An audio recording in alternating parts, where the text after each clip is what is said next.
Okay, Bismillahir Rahmanir Rahim. So what we will do, my intention is to start this class from the starting and take us up to where we are. So I don't intend it to be a parallel class because there's a lot more to cover in the current class that we'll be doing according to Eastern Standard Time in USA tonight, because you all are morning there right now. And for us here in the East, it's going to be tomorrow morning. My intention is to start from the starting and take you up to where we are right now. The current lesson that we are doing in the other class is lesson number 22, this one here. You do not need the prior knowledge to follow this. So you can follow this class here, lesson 22 and onwards, without having knowledge of what preceded. So we'll catch up in the other class, but we'll continue with this one here, inshallah.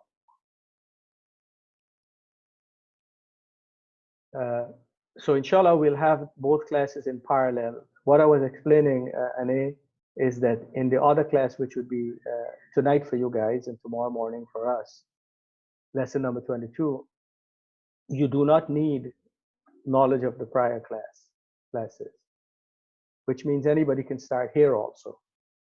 We're starting verbs. And the two slightly related, but you don't need that knowledge to follow. So inshallah, we'll go back to the starting. I think control home is how it is. So I want to do a brief explanation of ilm al-nahwi. So we say here after Bismillahir Rahmanir Rahim, ilm al-nahwi, the knowledge of an-nahwu, which we translated as grammar, Arabic grammar. Was sarf, and sarf I translated as morphology. Naha, yanhu. The word naha means direction. Sarf is morphology changing. Lil-mubtadi'in for beginners. If you mute your thing, if you're tapping away at your keyboard, would be great.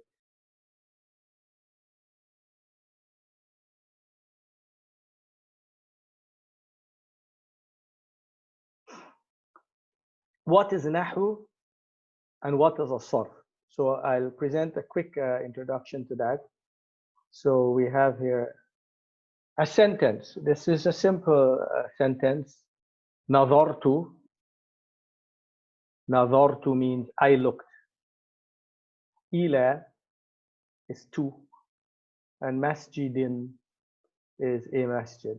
I looked at a masjid. So that's what this literally means.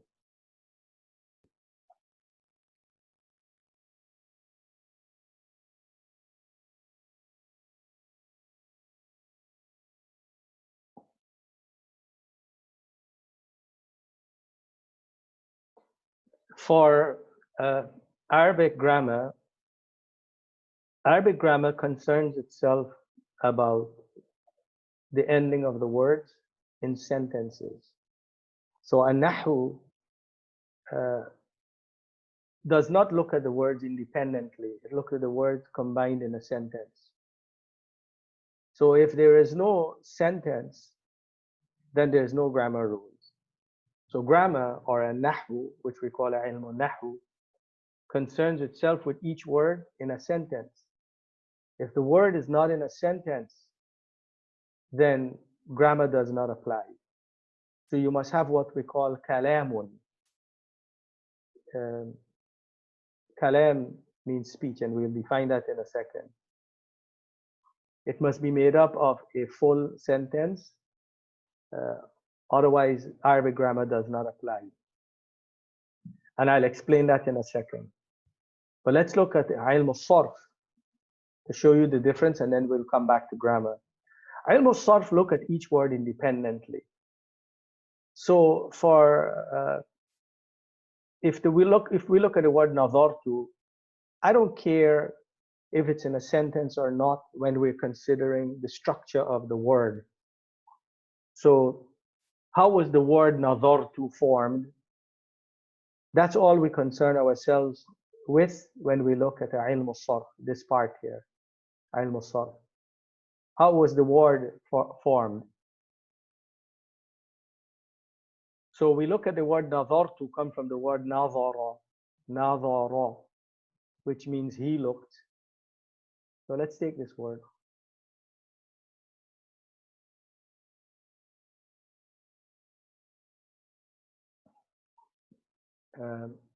If we take that word, give me 1 second. If we take the word nadartu, we say it comes from the word nadara, which is on the pattern of fa'ala, and then we put it on the pattern of fa'altu to make it nadartu. That's what ilm sarf look at. Nadara means he looked. So if you take the word he looked, which is on the pattern of fa'ala, we learn in ilm sarf that to make it I looked, you put it on the pattern of fa'altu, fa'altu, which would mean I looked. So it becomes nadartu. So that the studies of sarf will teach you how the word is formed. So we will say nadartu was formed from the verb nadara, which is on the pattern of fa'ala. And when you put it on the pattern of fa'altu, it becomes nadartu. So fa'ala means he did, whatever the action is. Fa'altu mean I did. So you have to learn that, by the way, which is what we'll start learning soon from lesson 22 onwards. Ilm al-sarf. So ilm al-sarf only concerns itself about the formation of the word. How was this word formed?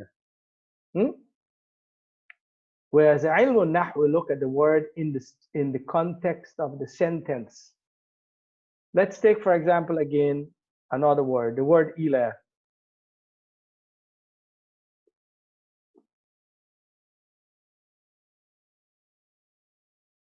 So if we look at the word ilah, we will say that the word ilah it's structured like that, it's formed like that, it's built like that.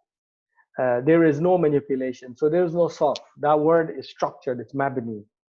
It's ilah, it's always ilah. There is no variation. So as far as ilm al-sarf is concerned, the word ilah is fixed. It's structured or fixed. Fixed is a good translation. We call it mabni. In Arabic, we'll call it mabni.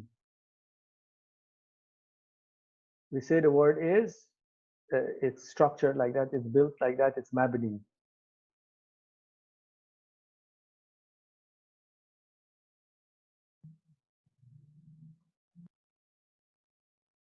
It's mabniyun, it's built, structured. So as far as ilm al-sarf is concerned, for the word ilah, it's structured like that, it's built like that. Let's take the word masjidin. Masjidin is going to make the difference between ilm al-sarf and ilm al-nahr become clear. When we look at the word masjid, from ilm al-sarf, we ask ourselves, why is there a meme? Why is there a sin? Why is there a jeen? Why is there a dal? Why is there a fatha on the meme? Why is there a sukun on the sin? Why is there a kasra here? But we don't care whether there is dhamma, one dhamma or two dhamma or two kasra or one kasra or two fatha or one fatha, the ending. We don't care about that in our ilm al-sarf. So ilm al-sarf asks ourselves this formation of the word. And the way we learn this is that we say if a word is on the pattern of fa'ala, and you want the play, which is an action, fa'ala mean he did. If you want, what was that sound? Anyway, fa'ala mean he did. If you want to know the place of the action, it's maf'al or maf'il. So we'll say when it's on the pattern of maf'al, huh? Like this. So when the verb is on the pattern of fa'ala, when it's on the pattern of maf'al or maf'il sometimes, uh, then in this case it's maf'il, it's the place of the action. It's where the action takes place. So when we look at sajada, sajada, which means he prostrated, we say maf'il, which will be masjid. So masjid, we say this fatha is the fatha of maf'il. Masjid is the place of the action. So sajada mean to prostrate, masjid mean the place of prostration. Huh? Let me give you a few more examples so you can understand that. Now we're not studying this. I just want you to know that the ilm al-sarf concerns itself how the word by itself, independently of any other word in a sentence, how that word was formed. That's the ilm al-sarf. So if, for example, if we have the word tabakha, which means he cooked, matbakh, matbakhun would mean kitchen. Tabakha mean he cooked. Sorry, what did I do there? I'll do that.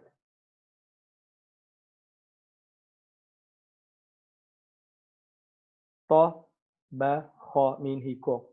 Matbakh, matbakhun means kitchen. It's a place of cooking. See that? For example, darasa mean he studied. Dahrasa mean he studied. And we say madras. Darasa mean he studied. Darasa.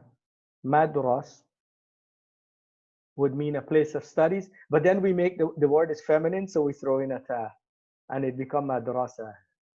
Madrasa mean a place of study, which means school.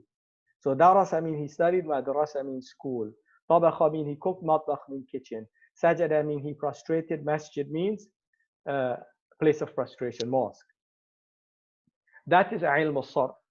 We will study that from lesson 22 onwards. That's when we look at the word masjidin, we look at the formation of the meme, sin, jim, and dal on the pattern of maf'il, and that's ilm al-sarf.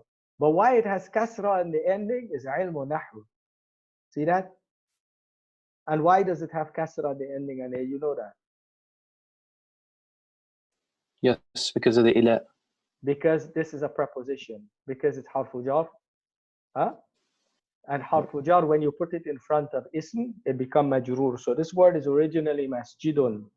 But because of ila converted masjidun to masjidin. The changing of masjidun to masjidin is ilm al-nahw. Huh? So ilm al-nahw concerns itself with the ending of the words when it's when they're in sentences. Ilm al-sarf concerns itself with the formation of the word independent of the rest of the sentence. Just we look at how that word was formed. We don't care what grammatical position it occupies. That's ilm al-sarf. So that's the difference between the two. So here we say ilm al-nahwi and ilm al-sarf. So ilm al-nahw will concern itself with the grammatical position and changing that would take place, or lack of changing at the ending of the words based on their position in the sentences. Ilm al-sarf would concern itself with the formation of the word. And that's just a brief introduction.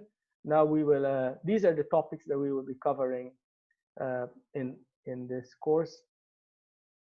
So let's start with number one, an introduction. بسم الله الرحمن الرحيم الحمد لله رب العالمين والصلاة والسلام على أشرف الأنبياء والمرسلين وبعد قال الله عز وجل إنا جعلناه قرآنا عربيا لعلكم تعقلون.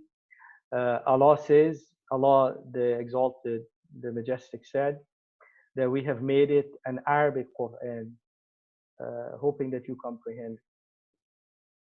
The gist of this ayah is that if you really want to understand Quran, you need to know Arabic. You need to know ilm al-nahwi and you need to know ilm al-sarf And there's a third science you need to know. It's called ilm al-balagha. But we wouldn't cover that in this course. We will cover that when we run across them in discussion of the verses. And then a hadith عن عثمان رضي الله عنه عن النبي صلى الله عليه وسلم قال خيركم من تعلم القرآن وعلمه. That Uthman, Allah be pleased with him, said that the Prophet ﷺ said, the best of you is the one who studies the Quran and then teaches it. To be able to study Quran, you need to know Arabic language to understand it properly. By studying Quran, I don't mean only learning the alphabet and how to read and the knowledge of tajweed, which are rules that you follow in reading Quran and qira'at, the various ways of reading Quran, but also the meaning. And to do that, you need to know Arabic language. You cannot really understand an ayah via translation. You really need to know the language. Of course, you'd be able to learn a lot, but there's a limit, there's a cap. There's a plateau that you would reach that you would not transcend beyond it. And that's the translation of what I just explained there. My intention in this course is to do something I call a tahlil lughawi lil Quran, a linguistic analysis or linguistic deconstruction of the verses. So we'll take an ayah and then we would deconstruct the verses, reduce the verse to its simplest form from a grammatical perspective, and then rebuild the ayah, reconstruct it, put back everything that we stripped, and explain why. When you do that, you're able to grasp a depth of understanding of the verse that you wouldn't otherwise. And of course, also we'd look at some words, not necessarily all words, the formation or structure of those words, because they're integral to the message or the meaning of the verse. That's the objective of this course. To be able to do that, you need to have mufradat vocabulary, which we would learn as we go along, ilm al-nahwi, and ilm al-sarf, and inshallah ilm al-balagha, the fourth. We will probably give you a brief introduction of that sometime, but you need to know nahwa and sarf for this to make sense. Yeah, and then once we're done with this course, we would launch ourselves into Surah Al-Fatiha and start doing linguistic analysis. And we go as long as you guys want it. I'm alive and have the desire and the energy to do this. So that's a brief introduction. Now we come to the important, the first real lesson, speech and parts of speech. Al-kalamu wa aqsamu al-kalimat. Or like Al-Imam Ibn Malik says in his book, Al-kalamu wa ma yata'allafu minh. Al-kalam and what comprises kalam. So the word al-kalam literally means speech. Aqsam al-kalimat, parts of speech. So we'll first talk about speech and then parts of speech. So the definition of al-kalam, speech, al-kalam is defined in Arabic grammar. Now I say here in Arabic grammar because in other sciences, it has different definitions. For example, in philosophy, speech is even a thought in your mind. They consider it something you think about as being speech. In Arabic grammar, you have to say it or write it. Writing is kind of like saying it. You have to utter it. It's lafz. لابد أن تلفظ به. You have to say it for it to be considered speech. It needs to be articulated whether in writing or in speech or uttering it. And it must be mufid. Mufid means that it must be beneficial. It must be a complete sentence is what it means. If it's not a complete sentence, according to the grammarians, we call them a nahwiyin. The scholars of grammar are called a nahwiyin or a nuhatu. It's two words meaning the same thing, a nuhatu or a nahwi. Mufid, it must be beneficial. So for example, if I were to If a person were to walk up to you and say book, and that's all he says, what do you mean book? What about the book? Tell me something about the book. What does it mean book? According to the linguists, he spoke. He said book. It's speech. Are you following me? But according to the grammarian, he didn't speak because he didn't give us beneficial speech. We didn't benefit from what he said. All we knew is he said book, but he didn't tell us anything about the book. For example, if you were to say, ishtaraitu kitaban, I bought a book, now he told us something. Or I found a book, or this is a book, or whose book is this? Huh? Now that's speech, because now it's beneficial. But if he says only book, part of a sentence, then we don't consider it speech in Arabic grammar. For it to be speech in Arabic grammar, it must be one of two sentences. It must be meaningful or literally beneficial. It must carry a full message conveyed by one of two kinds of sentences. So in Arabic language, we have these two, from grammatic perspective, two kinds of sentences. Every sentence must be jumla ismiya, al-jumlatul ismiya, or al-jumlatul fi'aliyya. It must be a nominal sentence, or it must be a verbal sentence. If it's not one of these sentences, it's not a complete, it's not beneficial speech. And according to grammar, the definition according to grammar, it's not speech. It's just words that the person authored. The nominal speech or sentence, excuse me, al-jumlatul ismiya. And just a quick benefit for you, I'll just put in the vowels the other way. Al-jumlatu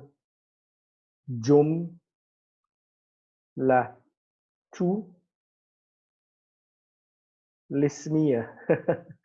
The way we say this, this is a little technical. I'll explain to you what transpired. The way you sound this out is al-jumlatu lismiyatu. We don't say al-ismiya. Why? Because this hamza is hamzatul wasl. Huh? This hamza is hamzatul wasl. So it's only pronounced when you begin with it. This other hamza is also hamzatul wasl. So what happened is, because this hamzatul wasl has a kasra, the lam with the sukoon steals the kasra. And then the lam is pronounced with sukoon. Excuse me, with the kasra. And the hamza is not pronounced. And we say lismiyatu. This is in Surah Al-Hujurat. An example of this is in Surah Al-Hujurat. Let me show you that quickly. I'm showing you this so that you can be precise in pronunciation of the word al-ismi.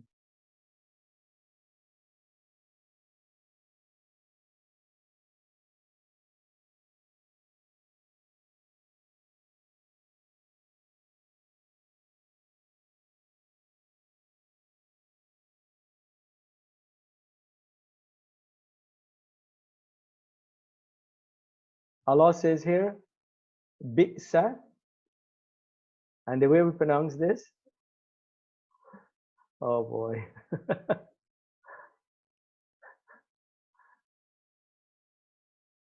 Bi'sa lismul fusuq.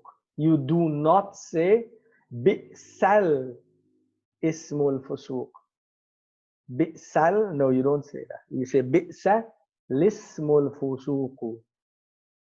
ولا تنابزوا بالألقاب بئس الاسم الفسوق بعد الإيمان. That's the way that's pronounced. But anyway, coming back to what we're talking about, الجملة الاسمية, the nominal sentence, is composed or comprises of al-mubtada'u, which is a subject, and a khabar, which is the predicate, al-khabaru. So the way we say that in Arabic, we say al-jumlatu al-ismiyatu tatakawwanu min mubtada'in wa khabarin. That the nominal sentence is made up of or comprises of a subject and a predicate. without a verb or a helping verb as is in English. For example, if we were to say, okay, before I go there, al-mubtada'u literally means the thing that you begin with. In Arabic language, I'll say ibtada'tu bi bismillah. Ibtada'tu bi bismillah. I began with bismillah. The word al-mubtada'u means the thing I began with. So when we say al-mubtada, it means the thing you begin with. So in Arabic language, the logic is begin with something, say something, start, say something, and then the word al-khabar means information about the thing. ثم أخبرني عن الشيء. And by the way, kabar, do you say khabar fitri or you say kabar? Apa khabar. Do you say kha?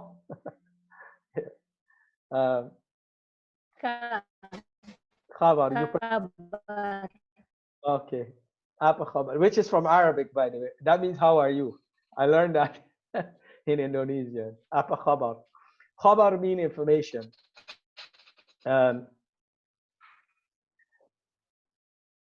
So you begin, you say something.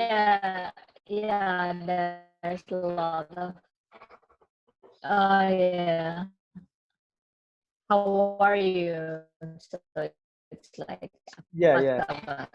Fitri, your sound is it's dragging. Are you guys hearing me clearly? Are you hearing clearly to Fitri?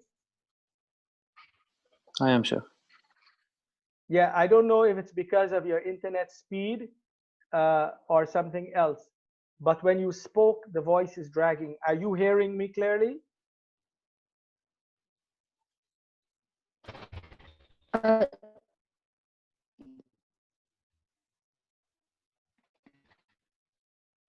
I cannot hear you, sister.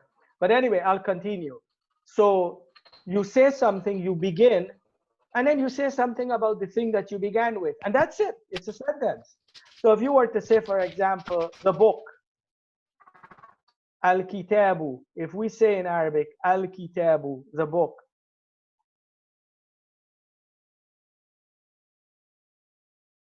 Yes, I'm listening you clearly. Okay, now I hear you clearly also. Yeah, before Okay. it was kind of Yeah. dark. Yeah. I changed the connection now, so it's I okay see. now. Okay, alhamdulillah, very good. Al-kitabu jadidun is a full sentence. Let's look at this sentence. We say al-kitabu, the book, is al-mubtada'u. It's the thing that I begin with. Because it's the first thing that I uttered when I made the sentence. Al-kitabu jadidun is a complete nominal sentence comprising of two parts. Al-mubtada'u, which is al-kitabu, it's the word that I began with. And then I told you something about the book. I said it's new. Jadidun means new. So here we have al-kitabu. The way we analyze the sentence, the analysis would be al-kitabu is the book.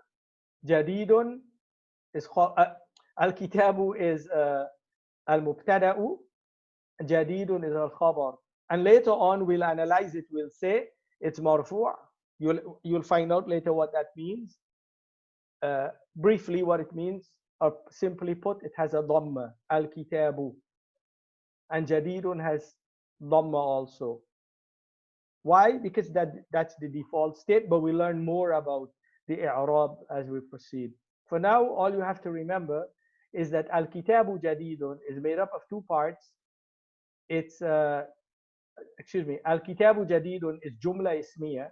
It's a nominal sentence. It's made up of two parts. The first part is called al-mubtada'u. The second part is called al-khabaru. Something we begin with and then information about it. So that's al-jumlatul ismiya, just quick definition. Al-jumlatul fi'aliyya, al-jumlatul fi'aliyyatu, the verbal sentence.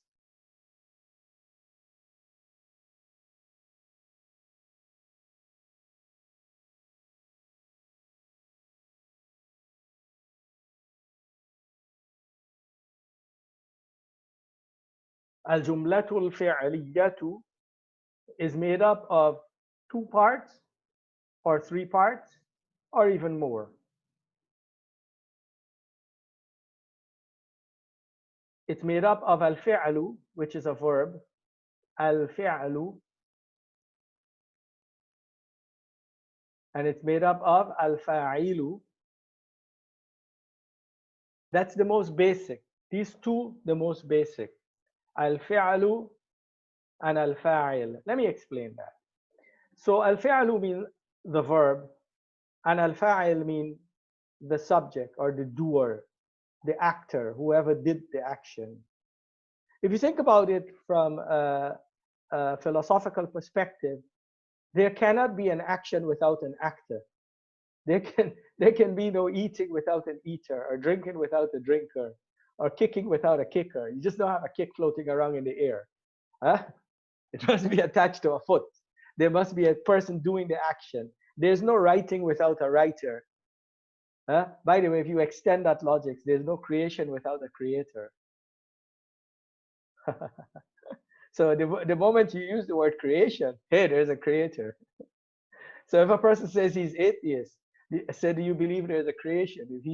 If he stumbles into that one and say yes, say, well, then there must be a creator. Yeah, there's no action without an actor. So therefore, if you have a verb like, for example, nama, here we look at the verb nama, which means he slept. We say al-tiflu, nam al-tiflu, that the child slept or the baby slept. So you have nama, which is the verb, and then al-tiflu is the subject, or what we call al-fa'il. Al-fi'lu, nama is the verb, al-fi'lu, and al-tiflu is al-fa'il, the subject. This literally translated is slept the baby. So in Arabic structure, we put the verb and then the subject. Slept. We mention the action and then we mention the doer. That's the original form of in Arabic. In English syntax is different. We always mention the subject and then the verb. So we'll say the man drove, the boy ate, the baby cried, the teacher taught. We put the subject first and then the doer or the fa'il, the actor. This is the case when the verb is what we call lazim, which is intransitive. All of you know what a transitive and an intransitive verb is? I'll tell you quickly. Transitive verbs, intransitive and transitive verbs. In Arabic, we call it fi'lun lazim, that's intransitive, and fi'lun muta'addin is transitive. So let's put in the vowels here. Muta'addin. Muta'addin means transitive. Lazim means intransitive. What does it mean? So if you look at actions that we perform as human beings or things or objects or animals or creation, any action that's done, the action either remains in the doer or it's transferred to an object that receives the action. Huh?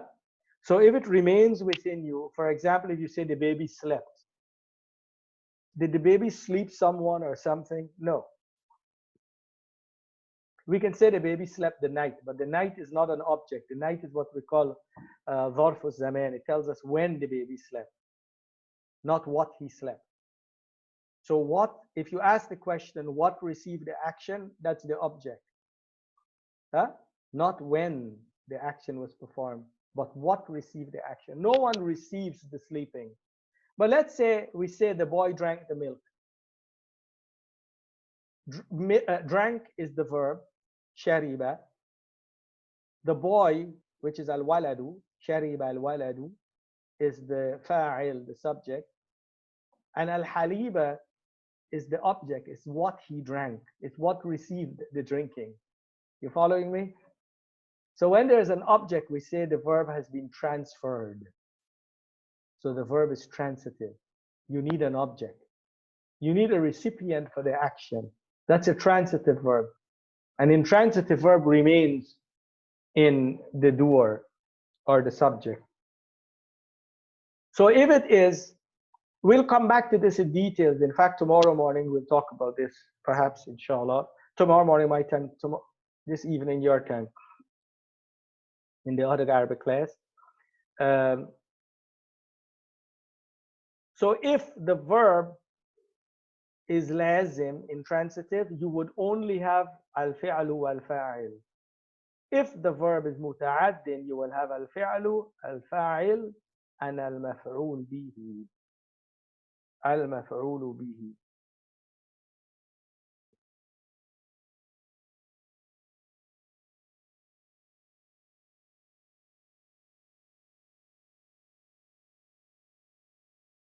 That's the object. Al-maf'ul bihi is the object. So let me repeat all of that. That's a lot. Al-jumlatul fi'aliyya. The second kind of sentences, the verbal sentence, comprise of al-fi'lu, a verb, and al-fa'il, a subject. If the verb is intransitive, and it includes, and I should probably say here it, and it includes, that's the sentence includes an object if the verb is transitive. Example for intransitive is the baby slept. But for a transitive, I didn't give you, I did an example down there. شرب الولد الحليب. شرب, oops, what did I do there? شرب الولد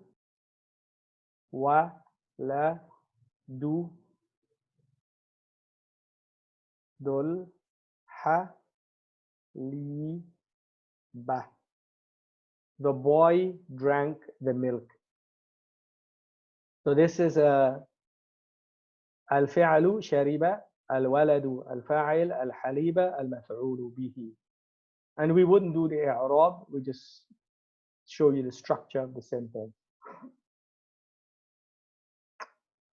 I'll tell you something about the Arabic language. It's kind of an English, a major difference between the two. When we translate شرب الولد الحليب, we say the boy drank the milk. That is not a precise translation. You say, okay, well, what is the precise translation? I said, there's not one. We don't have one.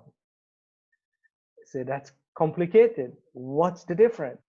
I'll explain to you the difference. See, in Arabic, we always put the verb first, shariba, and then we say the subject second, and then we say the object third. Drank the boy the milk.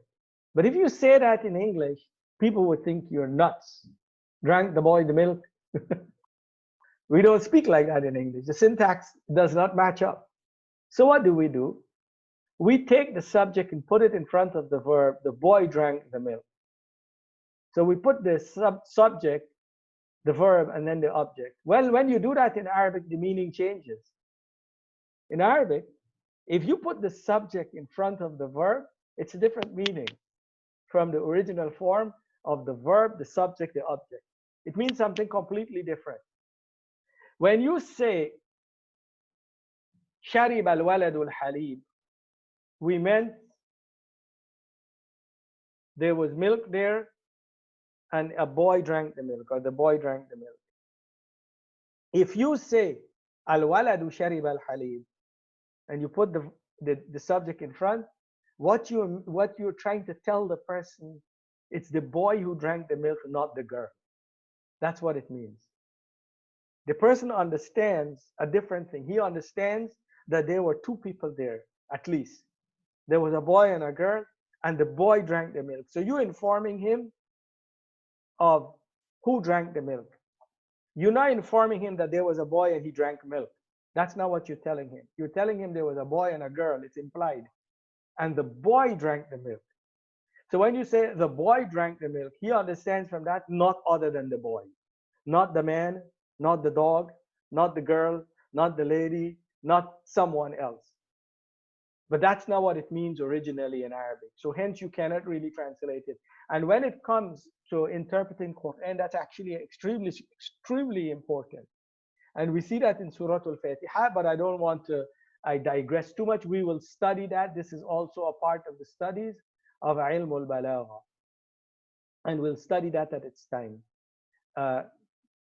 Changing the original structure of sentences to carry special meanings. So that's quickly an introduction to what is al-kalam. Excuse me. Speech. As for kalima, al-kalimatu, which means a word, al-kalimatu,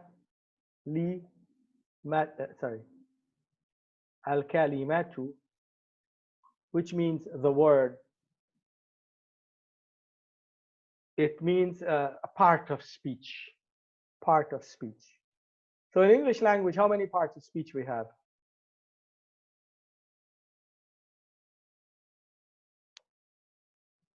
Come on, English speaking people, how many parts of speech we have? I say here 8 or 9. There's some people even identify 10. To go over them quickly, I show the correspondence here. We have nouns, pronouns, verbs, adverbs, verbs, adjectives, prepositions, and conjunctions. There's also interjections, which will give you 4, 5, 6, 7, and interjection. It's a complicated one where interjections fit in Arabic. Wow! Ta'ajjub. Yeah, that would probably be ism in a objective form. But anyway, so nouns, adverbs, pronouns, and adjectives are all asma. The singular is ism. So in Arabic language, we have only 3 parts of speech, whereas in English we have 8 or 9. The 3 parts of speech in Arabic are ismun wa fi'alun wa harf, which means that any word that you take in Arabic language must be either ism, fi'al, or harf. There's no fourth. So if we were to take, for example, just as a quick, very brief exercise, Surah Al-Fatiha, if we say Bismillahir Rahmanir Rahim, who can identify the words in Bismillahir Rahmanir Rahim and say what part of speech they are?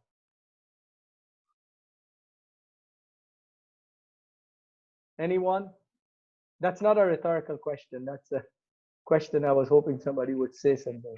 The bismi would be the last one in Arabic. I can't remember one. It's like the in. Okay, so bismi is not a word. Oh. 2 words. Ism. 2 words. B in ism. Yeah, so we have 2 words here combined, Shaka. This is ba, is a word by itself. That means in, right? In or with. Ism is another word. And in Arabic, originally, the way we would originally write that is, we would say ba, and then you write ism, ismun. But then, because the ba looks bad standing on its own, the Arabs would actually connect them like that. So it would be written like this originally, with a space there. And the Hamza would not be pronounced. Why it wouldn't be pronounced is because it's Hamzatul Wasl. You only pronounce it when you start with it. So we would say Bismillah. This means in name. Huh? But then, because the ba looks funny by itself, it's connected in writing. But it's still 2 words. And because it's repeated a lot in Quran, the Hamza has been eliminated, Hamzatul Wasl. It's eliminated. but it still is two words. But it wouldn't be separated. It's written, excuse me, it's written together, but it's still two words. Huh? Why the tanween was taken away and one kasra was put there? Grammar rule. You'll find out when we study that in grammar. So the word bismi are actually the writing bismi are actually two words. B, which is a harf. B is harf. It's a preposition. With is a preposition, or in is a preposition. Ism is ism. It's an ism. It's the equivalent of a noun. The word Allah is also ism. The word Ar-Rahman is also ism. The word Ar-Rahim is also ism. So in Bismillahir Rahmanir Rahim, we have 1, 2, 3, 4 ism or asma, and we have one harf. See that? Alhamdu is ism. Lillahi is harf and ism. Rab is ism. Al-Alameen is ism. Ar-Rahman is ism. Ar-Rahim is ism. Malik ism. Yawm ism. Ad-Din ism. Iyaka is ism. Actually, iya is not a word. It's just something for the kaf to lean on. Kaf is what we call a pronoun. It's ism. Na'budu is fi'l. It's a present tense verb. Na'budu is fi'l. Wa is harf. Iyaka is ism. Nasta'een is fi'l. So in this ayah, we have one ism, one verb, one harf, one ism, one verb. So we have two verbs, two ism, and one harf. So in Iyaka na'budu wa Iyaka nasta'een, we have 5 words. The way we would say that in Arabic, لنا في هذه الآية في الآيات الخامسة من سورة الفاتحة اسمان وفعلان وحرف. Isman mean two ism, fi'lan mean two fi'al, and harf means harf. So every word in Arabic must be one of these three: ism, fi'al, or harf. And we can continue Surah Al-Fatiha like that, and you'll find every word is either ismun wa fi'alun, aw fi'alun, aw harf. So in Arabic language, that's how it is. And when we study Arabic grammar, we're going to look at the rules of al-asma and then the af'al and then the huruf independently, inshallah, or one by one. So that's an introduction of the Arabic grammar. We can probably take the definitions of these words because they're not very difficult. So there's a technical definition. How do you, what makes it ism? What makes it fi'l? What makes it harf? So we say تعريف الاسم, the definition of al-ism is هو ما دل على معنى في نفسه وليس زمن جزءا منه. It is the definition of ism. It is a word that has a meaning. So it conveys a meaning. It has a meaning within it, not a message of its own, but it's not associated with time. So if I were to say to you the word kitabun or qalamun or maktabun or darsun or mudarrisun or rajulun or imra'atun or jannatun wa narun or hatifun, whatever, the word, these words, they define an object. This is hatif. It's a word. It has a message. What's happening? Do you notice it's disappearing? It's funny. As you go back, it disappears. Yeah. So that's hatif. It's an object, but it has nothing to do with time, whether in the present, past, or future. And I give examples here. For example, the word Zaidun is the name of a person. Waladun, boy. Samarun, fruit. Shajara, tree. Those words don't carry time in their meaning. It's just for an object, the name of an object or a thing. تعريف الفعل, the definition of الفعل is in Arabic we say هو ما دل على معنى في نفسه وزمن جزء منه. That it is a word that has a meaning of its own and is associated with time, or time is a part of the meaning. For example, if I were to say the word أنعمت. Like in Surah Al-Fatiha, we say صراط الذين أنعمت عليهم. أنعمت means you blessed. This blessing, did it take place in the past, the present, the future? Is it a command? Is it that? Does it carry time in it? Yes, it does. An'amta, you blessed in the past. An'amta. When we say blessed, don't you understand that that blessing took place in the past? Huh? Is time a part of the word or not? Yes, it is. Then that's a verb. If you have a word and the word has a meaning, and in the meaning is time, it's something that was done in the past, is being done in the present, will be done in the future, then it's a verb. That's the definition of a verb. For example, an'amta, na'budu, we worship. That's an action. It's telling you when it's been done. Ihdi, guide. We don't say command. We request, we make dua to Allah to guide us to on along the straight path in the future. Huh? Remember, when you make the dua, the answer is always in the future. Even if it's immediately, it's in the future. So the difference between al-ismu al-fi'l is that both words have meaning, but with the fi'l, time is a part of the meaning. Al-harf, تعريف الحرف هو ما دل على معنى غير مستقل بالفهم. It is something that has a meaning, but not on its own. It must be associated with another word. Al-harf has no meaning of its own. In, what do you mean in? In what? With what? On what? By what? Are you following me? Those are all huruf, or what we may call prepositions or conjunctions. And has no meaning of its own. Something and something. Water and fire, man and woman, and in itself has no meaning.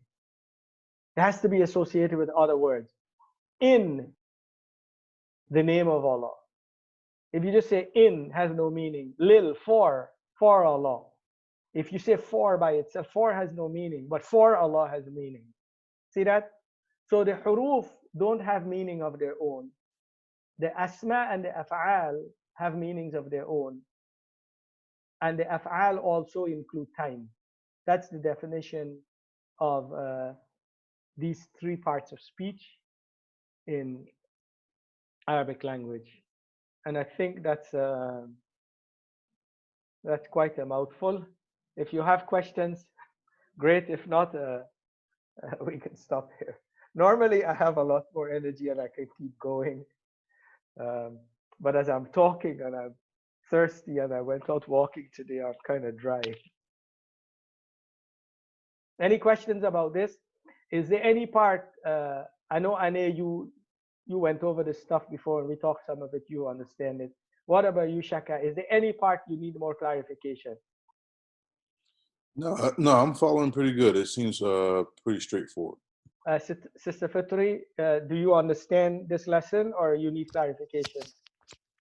Yeah, can you clarify more about intransitive and transitive words? Yes. So when we have a verb, when someone does something, the action either is transferred from the person who is doing the action to something or someone who receives the action. For example, if I say kicked, kicked is a verb. Is the verb kicked? I'm using my fist. It's supposed to have a foot. Picture this as a foot. Kicked, right? Or punched or hit. If we were to use the word kicked, and I say the boy kicked, he must kick something, isn't that so? Huh?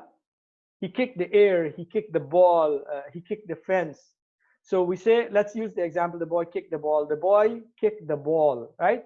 So this is the boy, this is the ball, this is the ball in the middle, and the boy kicked the ball, right?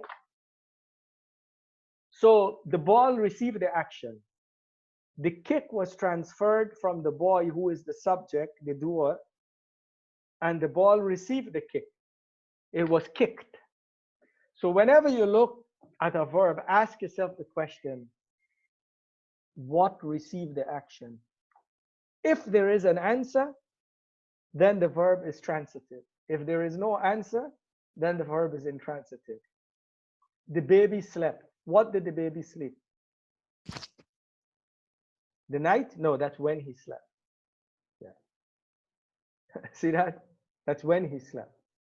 He didn't sleep something. The man stood up. قام الرجل. The man stood up. That's a complete sentence. قام is a verb. الرجل is the fa'il.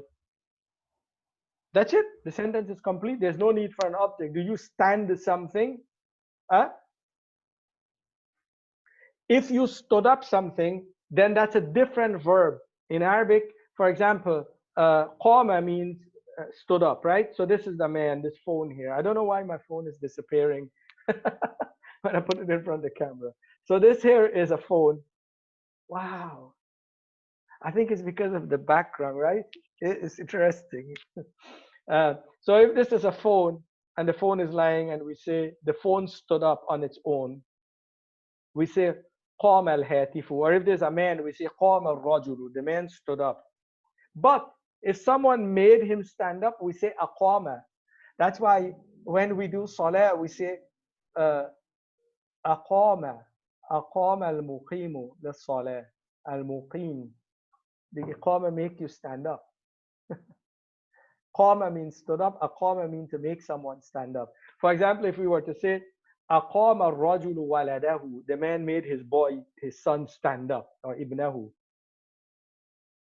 So now qama has no object, but aqama has an object. See that? So fitri, if the verb remains, if the action remains in the subject, then it's an intransitive. It has not been transferred. If it was transferred from the subject to the object, then it's transitive verb. And we will see that with more examples as we progress, inshallah. Any other thing that you didn't or you need more clarification on, sister? No, thanks. You're welcome. And I will save this and upload it, inshallah. So if you want to repeat it and go through slower than we did, that would work, inshallah. Jazakumullah khairan. We'll stop here today. We'll stop here now. If you have no further question, we'll stop. Any other questions? Thank you, Sheikh. You're welcome. سبحانك اللهم وبحمدك نشهد أن لا إله إلا أنت نستغفرك ونتوب إليك.